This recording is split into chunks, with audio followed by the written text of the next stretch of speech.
Hey guys, and welcome to Functional Print Friday, and welcome back to my shop. So on the workbench this week is some watercolor art supplies, and this is Mrs. FPF's. This is one of her hobbies, and she'd gotten this neat little watercolor set. It's got a bunch of colors in it.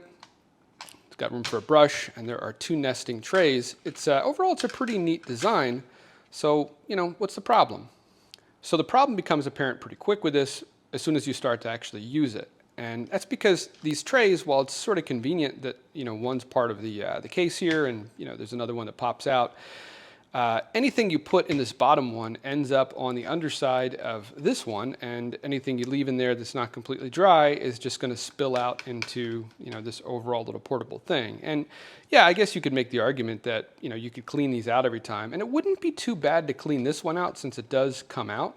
But this one's part of the overall like clamshell here. So I guess what are you going to do? Take all of your paints out, the brush, wash this in the sink, and then try and dry everything out. Then put all your paints. It's just, it's a neat set. It's not really practical to use. So I said to her, well, you know what? I could just make you a tray. Give me an hour. And I quickly drew this up and printed it out. I think it was maybe a 38-minute print. This is just plain old PLA. And this actually worked out pretty well. And yes, it is sealed, even though there is a good amount of water that ends up in these when you're working with it, because even though it might be able to leach through some of the layers here, which really didn't happen as much as I thought it might, the bottom is completely watertight because the layers all combine on the textured PEI bed. So it ends up actually, working pretty darn well. And this is maybe 70 cents of PLA. But when she used this one, she said, well, they don't really need to be this big, and it's kind of hard to hold on to. And she's right, it is kind of hard to hold on to. It's a little bit bigger, so it has some, leverage to it, particularly as you get some, some paint and water out here. And it's just all sharp, hard edges. So I said, you know what, I think I can probably design you something that, well, first of all, will make the spaces smaller. And give you enough to accommodate all the different colors, in case you want to use all the different colors at the same time. And I think we could do something for where your thumb goes. So let's do that. Let's take this to the next level. This was originally not going to be a video on the channel. This was, I think, 10 minutes to draw this guy up, and like I said, maybe 40 minutes to print it out.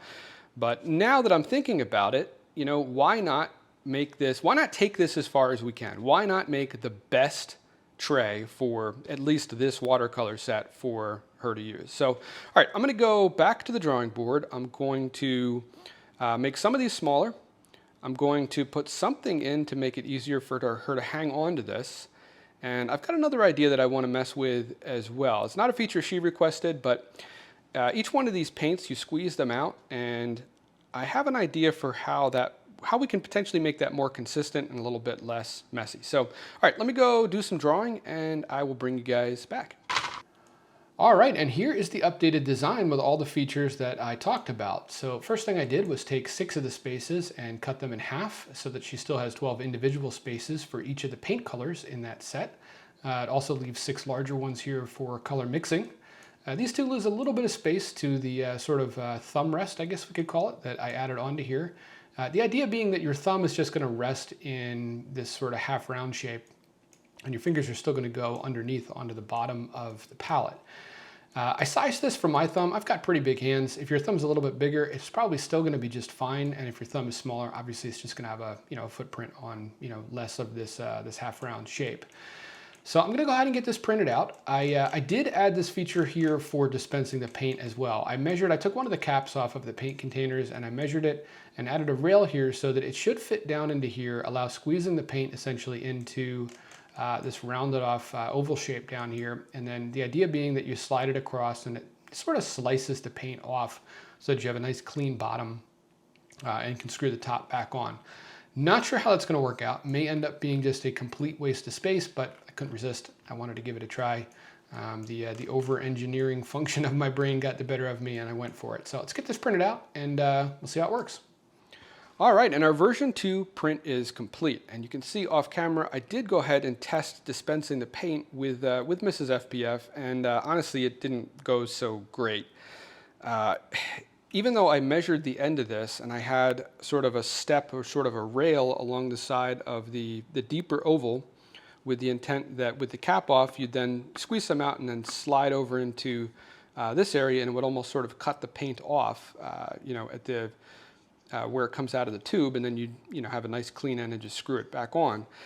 It gets caught in there.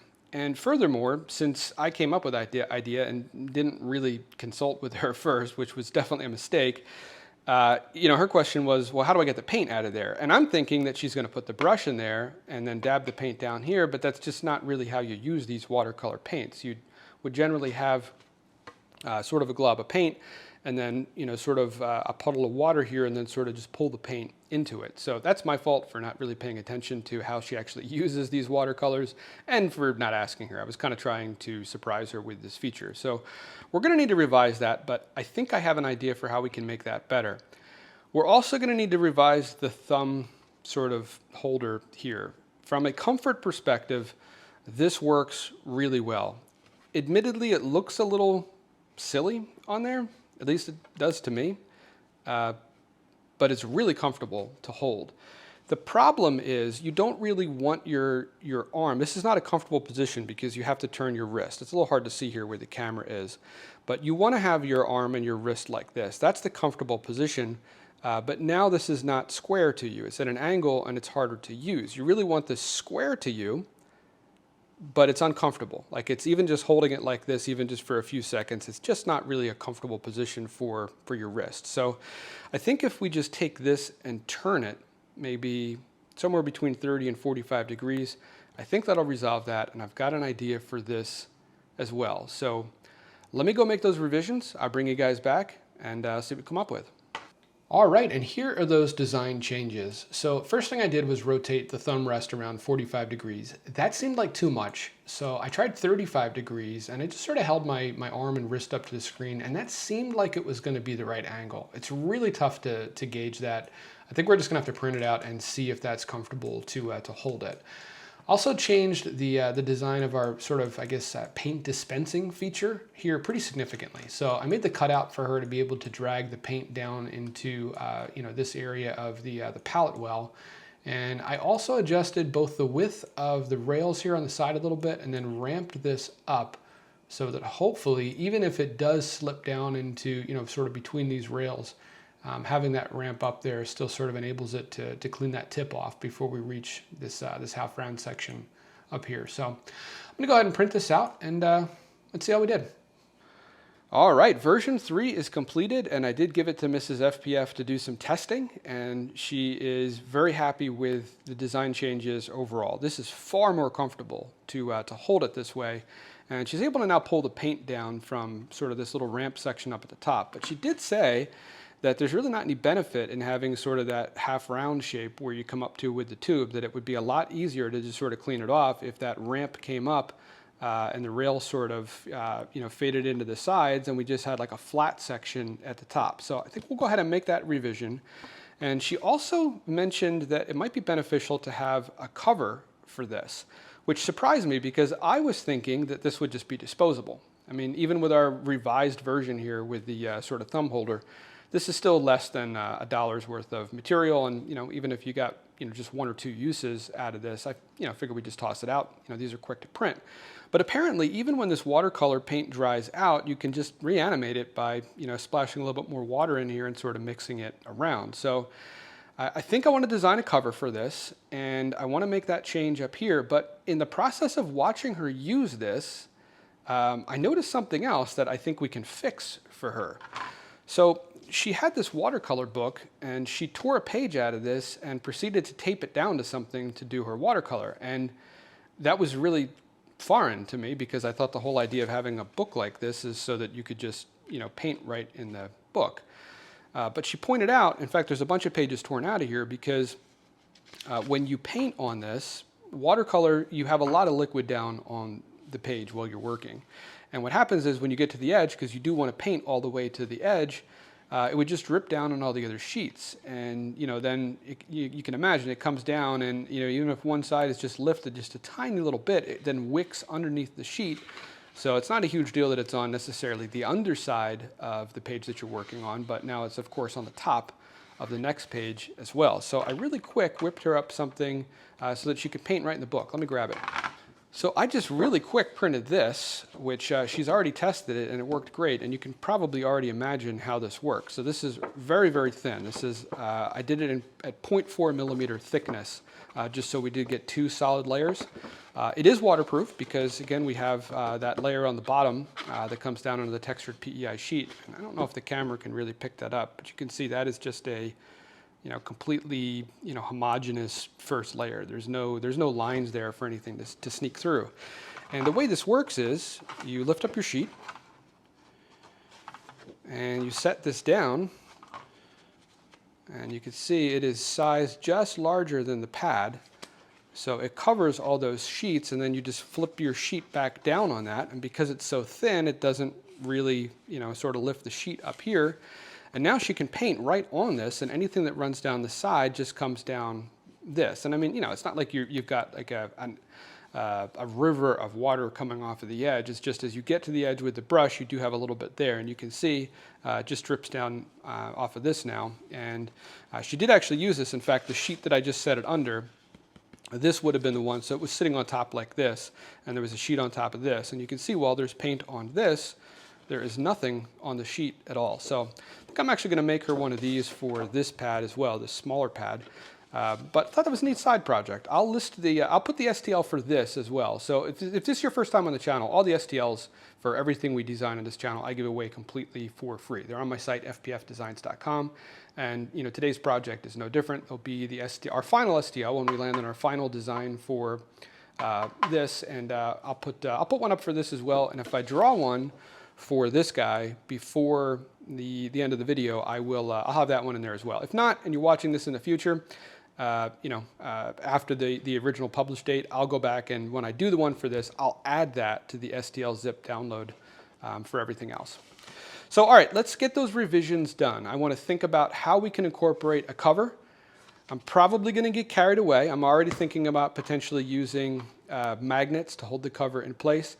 It doesn't have to be airtight or watertight, which is nice. It just needs to cover this so that as you put the cover down, you set this down somewhere, you don't have a bunch of, just wet paint sitting here. You don't have to worry about potentially setting something on top of this, for example, and it getting wet. You also don't have to worry about anything getting down into the paint and then making this a throwaway anyway. So I've got some ideas. Let me go get something drawn up and bring you guys back. All right, and here is our revised print. And you can see this one has not been used yet. At this point, I don't want to show Mrs. FPF any of these design changes. I kind of want to surprise her with the final design because I have an idea for personalizing the lid that's going to go on this. But so far, I think everything that we've done here looks good. We have that ramp coming up to the flat surface. We've accommodated space here to press some magnets in. We've got that raised lip, which I'm imagining kind of keying into the lid. And I had added sort of a cutout over here on the side. My thought is, and I don't know that it's going to be high enough yet, but my thought is that we should be able to split this open once the lid is on it with a combination of thumb and forefinger in this area. I'm going to have a recess on the lid there as well so that you can kind of get in there and open this up without having a tool to pry it open, because those magnets are going to give this some stick. So I think this looks good. I do want to test the fit for the magnets. I think I used the same dimensions that we've used in the past for the 6x3 neodymium magnets. But let's take this over to the arbor press and make sure that a magnet does actually fit correctly into this guy. All right, this is going to be a little bit tricky because we have this raised lip here that's going to hopefully key into the lid, but I think we can still get just the corner in here. So I'll do my usual trick where we just have an extra magnet and put that right on the bottom of the ram for our arbor press here, and we should just be able to press this guy right in. Make sure I'm centered up. All right, yeah, that pressed in there really nice, and that extra 0.1 millimeter, make sure that the magnet sits just below this face here. These magnets are exactly 2.75 millimeters thick. I did the holes at, I think they're 2.8 or 2.85, but either way, you just want to give yourself just a little bit to make sure that the magnet does not sit proud of that surface. So I think that's good. I'm going to go ahead and get the rest of the magnets pressed into this, and let's get designing that lid. All right, and here is the design for the lid. And yes, I've definitely gotten carried away. I actually put Mrs. FPF's initials on here and sort of just a little accent line around it. And her favorite color is blue, so I figure I will do this in a blue filament. Probably a little bit lighter than this, but this was just a color that I grabbed here in SketchUp. So let's go ahead and grab this and lift it off so we can kind of see what's going on. So you saw the adjustments to the design on the bottom piece. We have that raised lip here, and obviously the bores for the magnets and the cutout here. So I've got a matching cutout here with the hopes that we can kind of use our thumb and forefinger between the thumb rest and that cutout to basically pop this guy off. And I've got a channel on the underside of the cover as well to key in with this. The reason I did that rather than just count on the magnets is I don't want to count on the magnets for shear force. I suppose maybe this guy keying in would kind of give us enough, but it might still slip a little bit. I figured the magnets are going to keep this guy sucked down into position, but we can count on that lip and the corresponding channel for shear forces. And what I mean by shear forces is forcing the cover to slide off, because magnets are not really super strong in that direction. They're the strongest when you're pulling them directly apart from each other, but you can shear them fairly easily. And that's why if you've ever had a magnet stuck to something, rather than, maybe it's a really strong magnet, you're not able to pull it straight off, or you can't get a good grip on it with your fingertips to pull it straight off, but if you slide it to the end of something, you can pop it off a lot easier, and that sliding it to the end is sort of that shear force. All right, so I'm going to find a color that works for the accent here and for her initials, and I'm going to use the textured PEI sheet. This face will go down on that sheet so that we get the nice smooth transition between the color and the white lid. So I've mentioned in the past before how I do this. There's a number of different ways to do this. I tend to do my color insets right here in the design software. If you want to just add simple lettering, you can do that in the slicer as well if you use Orca Slicer or Bamboo Studio. I think with Prusa Slicer now as well. But I design them as separate features. So if I go ahead and ungroup this, you can see there's actually here. It's probably easiest to see if I hide this part. You can see these are actually separate features. That is a separate STL that I'm going to export, but I'm going to import that and the rest of the lid at the same time. So see if I unhide that again, and now I hide these instead, you can see the inset there is part of that design. So this plus that inset piece that I showed you together make up the full solid object. But by having them separate, it's really easy to just change the color of that second STL for the color inset. So, all right, I'm going to print this out and bring you guys back. All right, guys, our cover is complete, and I am ecstatic with how the initials came out on this. I don't know if I can get the camera to focus that close, but the trick of just printing face down on the textured PEI sheet and having a color change for the first, I did, I think, 2 layers. I did depth of 0.4 on these, and I'm printing at a 0.2 millimeter layer depth height. So that gives us 2 full layers of color, and it just comes out so great. But unfortunately, I did manage to screw this up as well. I'm not even going to press the magnets, and I'm not happy with how this came out for 2 different reasons. Number one, I don't know if the camera is picking it up or not, or if I can just see it here in person, but I can actually see the infill through this white material. I can see sort of the crosshatch infill there. I don't know if the camera's picking that up or not, but I can see it with my eye. And I didn't make this big enough. I put, I think, 0.25 millimeter clearance on either side, and it's just not perfect.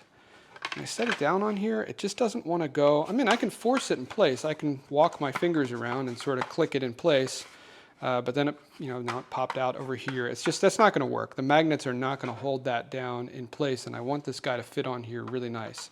And now it's actually stuck in there. There we go. So I'm going to go widen this groove, and I'm going to do more solid layers. I think I did 4 solid layers, and I can see through it. So let me grab a flashlight. So if you guys can't see this, you can definitely see it if I shine a light through it.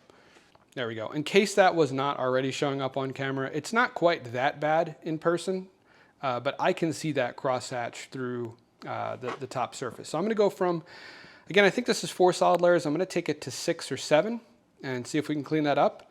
And I'm going to make that slot a little bit bigger, and I'll bring you guys back. All right, guys, this one came out much better. I can no longer see the infill pattern through this. The lettering still looks really great, and I've already given it a test fit. So let's go ahead and go over to the arbor press. Let's get the magnets pressed in so we can actually try this guy for real.